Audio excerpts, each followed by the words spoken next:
오늘 우리가 읽은 사도행전 4장은 크게 5문단으로 나눌 수가 있습니다.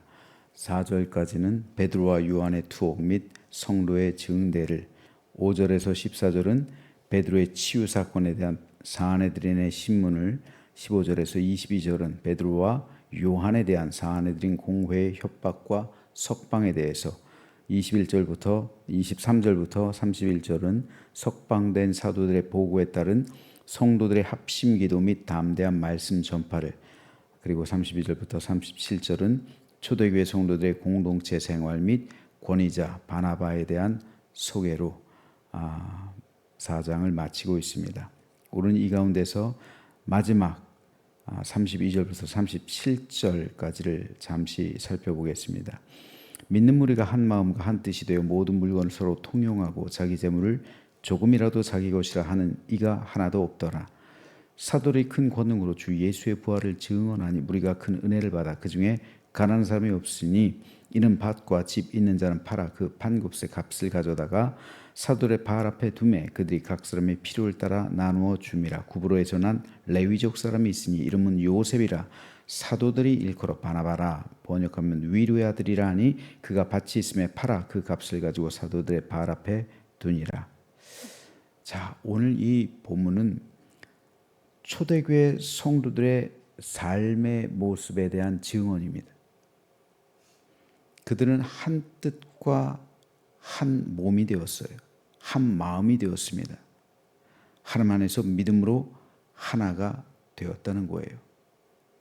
이게 천국의 모습이죠. 즉 천국이 그들 가운데 임한 모습을 보여주었던 겁니다. 여기서 중요한 것이 교회 설립 가치와 이념, 그 정신이 바로 여기에 있는데 믿음으로 하나가 된 모습입니다.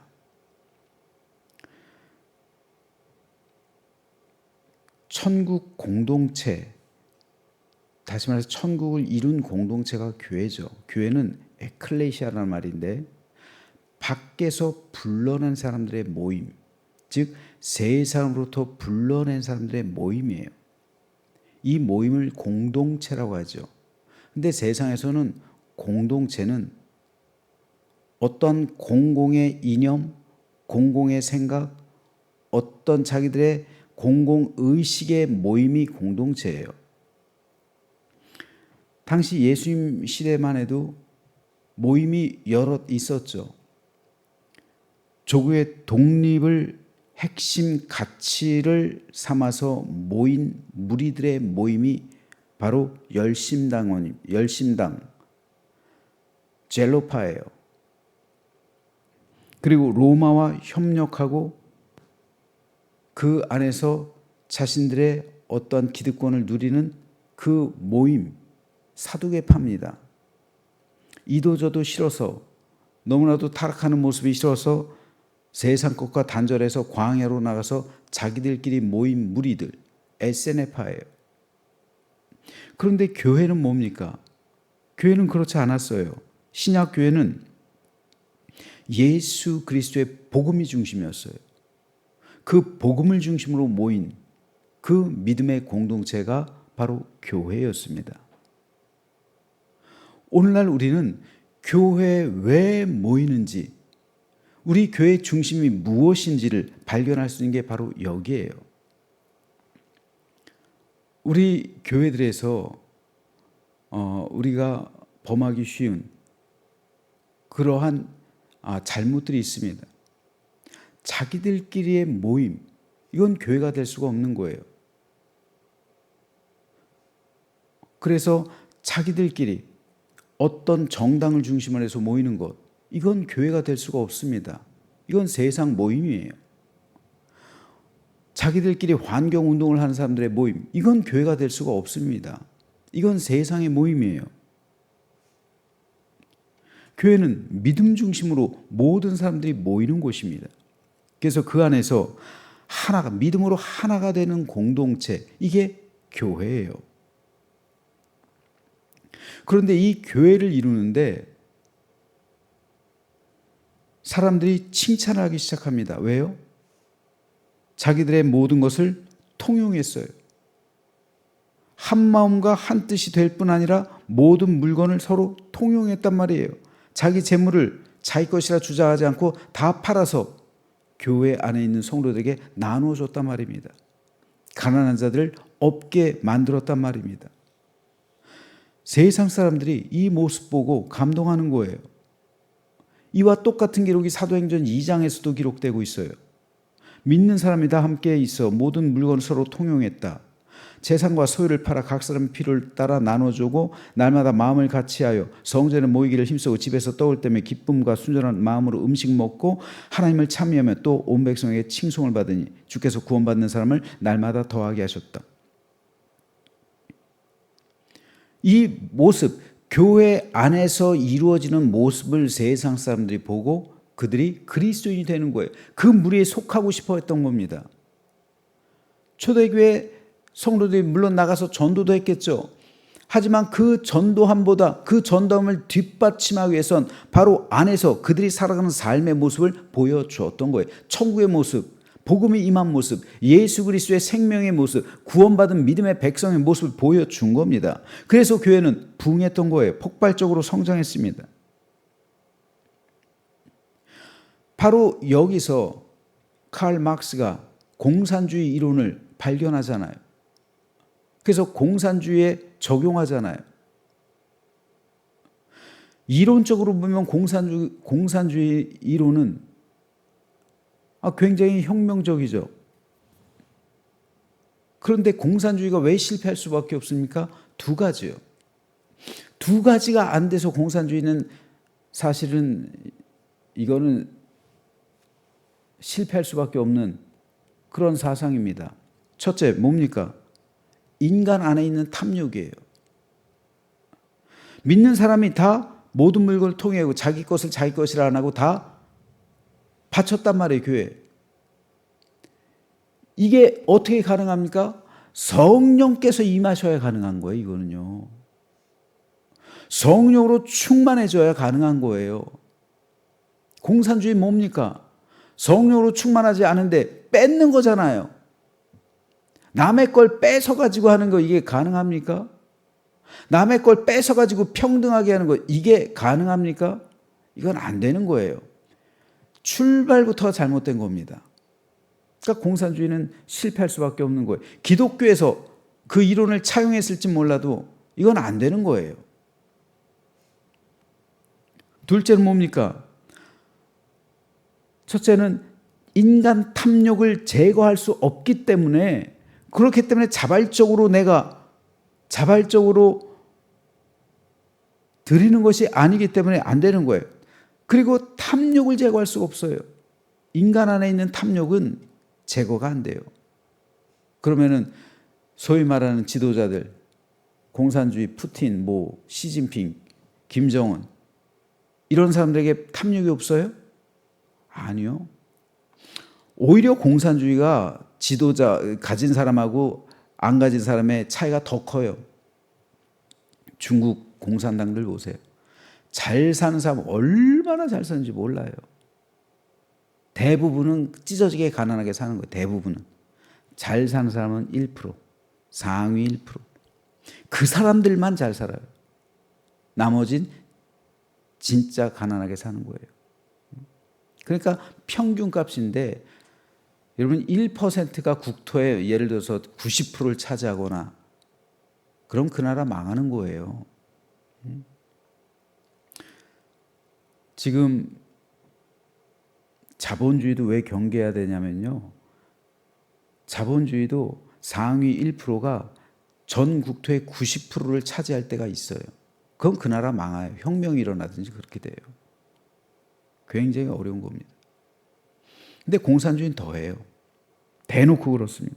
인간 안에 있는 탐욕을 제거하지 못하기 때문에 공산주의는 실패할 수밖에 없어요. 그리고 자본주의도 위험해요. 왜냐하면 부익부 빈익빈이 되기 때문에 그렇습니다. 둘째는 교제가 안 되는 거예요. 이 교제가 평등이잖아요. 평등. 위로는 하나님과 나와의 교제, 코이노니아. 아래로는 나와 다른 사람과의 평등의 교제. 이게 초대교회에서는 됐단 말이에요. 초대교회에서는 주 종이 없어요. 주인과 종이 없어요. 남자와 여자가 없어요. 그리고 이방인과 유대인이 없어요. 다 하나가 되는 거예요. 진정한 평등. 그리고 부자와 가난한 자가 없어요. 신분의 벽이 허물어져요. 평등. 평등의 교제.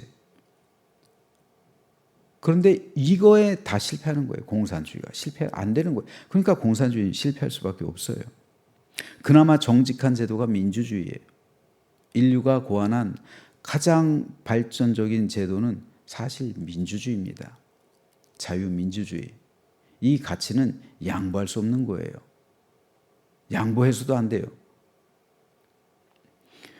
하지만 자유민주주의라고 해서 완전하진 않아요. 그나마 인류가 여태까지 살아오면서 역사적으로 검증한 방법 중에 제일 선진적인 방법이에요.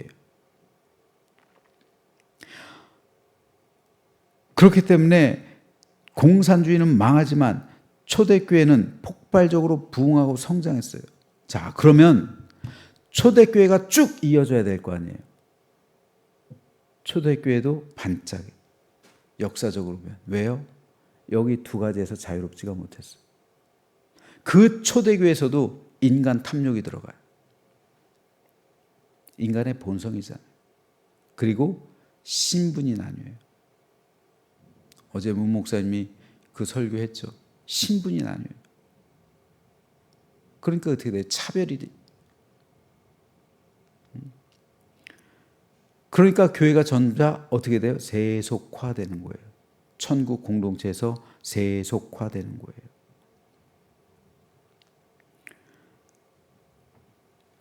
오늘 말씀을 통해서 강조하고 싶은 말씀은요, 그 안에 있는 교제예요. 위로는 하나님과의 사귐, 아래로는 성도와의 친밀한 사귐. 인간 본성은 우리가 어쩔 수 없어요. 제 안에도 욕심이 있어요. 욕심 없는 사람이 어디 있겠어요. 그러니까 모든 것 다 바쳐라. 모든 것 다 바치고 우리 함께 살자. 이거 현 시대에서 가능하지 않습니다. 근데 참 신기한 게 이단들은 그렇게 해요. 그렇죠? 이단들은 그렇게 신천지 같은 이단들 보면 이단들은 이상하게 그렇게 해요. 그 일을 해냅니다. 이단들은. 근데 그게 속는 거죠. 어쨌든 중요한 건 뭡니까? 우리 안에 있는 사귐이에요. 친밀한 사귐. 이 사귐이 우리 안에 있어야 되는데 이 사귐이 끊어진 교회들이 많아요. 적지 않습니다. 그래서 다툼과 분열과 갈등과 싸움과 시비와 원망이 교회들 가운데 일어나요. 여러분 그런 교회를 다니면 이런 교회들 다니면은 얼마나 성도들의 영이 피폐해지겠습니까? 전도도 안 되는 거예요. 전도해서 어떤 사람을 안 믿는 불신자를 데리고 왔어요. 그랬더니 예수 믿고 천국 가라고 해서 교회 왔더니 교인들이 서로 싸우고 다투고 분열하고 이런 모습 보고 있다면 그 사람 다시는 교회에 오지 않습니다. 그런 천국 너희들이나 가라고 하겠죠. 하나님 없다고 생각하는 거예요. 교회에서 천국이 아니라 지옥의 모습을 봤는데 어떻게 다시 교회를 다니겠습니까? 그러므로 여전히 오늘날에도 교회는 천국을 보여줘야 됩니다. 천국의 모습을 보여줘야 돼요. 그래야 자연스럽게 교회는 성장하고 부흥하는 거예요.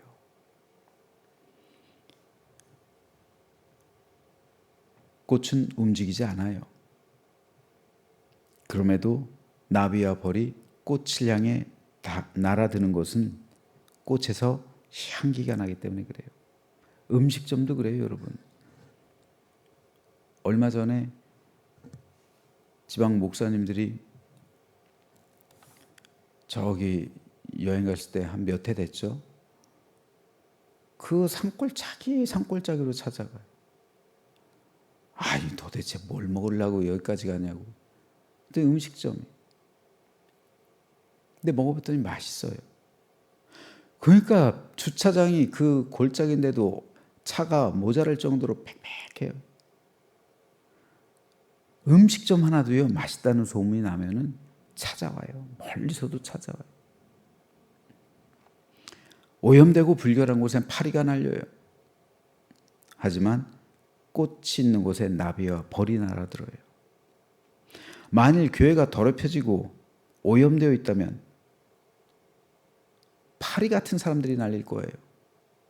하지만 교회가 꽃이라면 나비와 벌 같은 사람이 다가오게 돼 있습니다. 향기를 바라니 나비와 벌이 저 멀리에서도 찾아오는 거예요. 초대교회는 그렇기 때문에 찾아오는 교회예요. 마치 꽃과 같았다는 말입니다. 은은한 향기를 맡았다는 거예요. 그 교회에서 성도들에게서 나는 은은한 향기를 맡았단 말입니다. 그래서 소속하고 싶은 소속감, 그걸 느꼈던 거예요. 그래서 초대교회는 부흥하고 성장했습니다.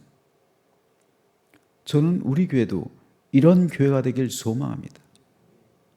연약한 꽃처럼 가만히 있지만 나비와 벌이 저 멀리서도 알아보고 찾아오는 교회, 소속하고 싶고 함께하고 싶은 교회, 생명과 구원과 사랑과 기쁨이 가득한 교회, 저는 우리 교회가 이런 교회가 되길 소망해요.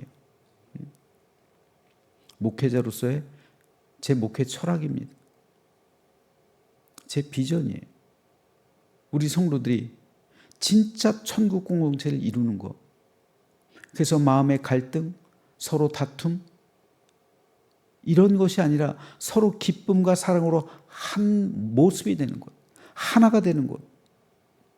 그래서 하나님 나라에 갈 때까지 서로 손에 손잡고 그 길을 걸어가는 천국 공동체, 그리고 구원의 순례객들. 저는 우리 교회와 성도가 이런 코이노니아의 은혜가 가득하게 되기를 소망합니다. 그래서 예수님께서는 이렇게 말씀하셨어요. 하나님의 나라는 볼 수 있게 임하는 것이 아니요 또 여기 있다 저기 있다고도 못하리니 하나님 나라는 너희 안에 있느니라. 너희 안에, 너희 사이에, 너희 가운데. 영어로 between이라고 하고요, among이라고도 표현해요. 너희들 가운데, 너희들 사이에 있다는 거예요. 천국이 그렇게 있다는 거예요. 왜요? 성령 하나님과 성령 하나님, 내 안에 있는 성령, 그리고 우리 장로님, 권사님에게 임한 성령, 그 성령으로 하나가 되는 거예요. 그래서 그리스도의 한 몸을 이루는 거예요. 그러니까 하나님 나라는 우리 사이에, 우리 가운데 있는 겁니다. 이 관계 속에서의 충만한 은혜와 사랑을 누리는 것, 이게 코이노니아예요. 즉 사귐이란 말, 영적인 사귐이란 말입니다. 영적인 사귐이에요. 이게 친밀한 교제예요. 세상의 모임이 아니에요. 천국 모임입니다. 그래서 우리는 천국 공동체가 되는 거예요. 그러면 저는 우리 교회가 천국 공동체가 되어서 이곳에 오는 많은 사람들 구원의 길로 인도하고 위로와 소망을 전달하며 함께 한 몸을 이루게 되기를 소망합니다. 그래서 이 시대 향기나는 꽃이 되어 올 한 해 동안 부흥과 성장 이루는 우리 교회가 되기를 주님 이름으로 축원합니다.